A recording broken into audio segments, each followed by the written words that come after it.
आप सुन रहे हैं सिंगर संतोष जिद्दी को। Writer Ganpati recording studio Kaiserganj. हम कहरे ना जाइब पढ़ाई, भले घर ही में भैंस चराई, भले घर ही में भैंस चराई।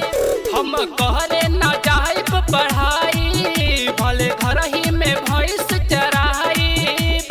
खड़ा करावे किताब पढ़वावे, कबो देला मुर्गा बनाई बनाई। मस्टरवा महारताए माई, टीचरवा महारताए माई। मस्टरवा महारताए माई, भले घर ही में भैंस चराई,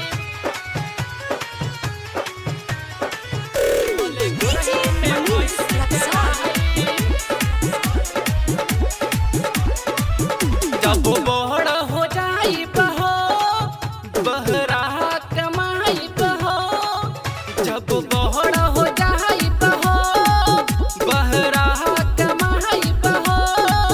कम करब ना मजदूरी के, ना तर से देहब चूड़ी के। भाड़ा जुटा के टिकट कटा के दी है ट्रेन में बिठाई बिठाई। मस्टरवा महारताए माई, टीचरवा महारताए माई। मस्टरवा महारताए माई, भले घर ही में भैंस चराई, भले घर ही में भैंस चराई।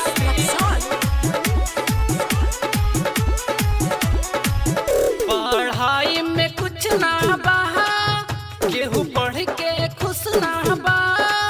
पढ़ाई में कुछ ना बहा, केहू पढ़ के खुश ना बा। बीए बीएड जे कैले बा, देख खोपड़ी पे हथवा धैले बा। नइखे भरोसा भले बेचबो समोसा, एक दिन ही में 500 कमाई कमाई।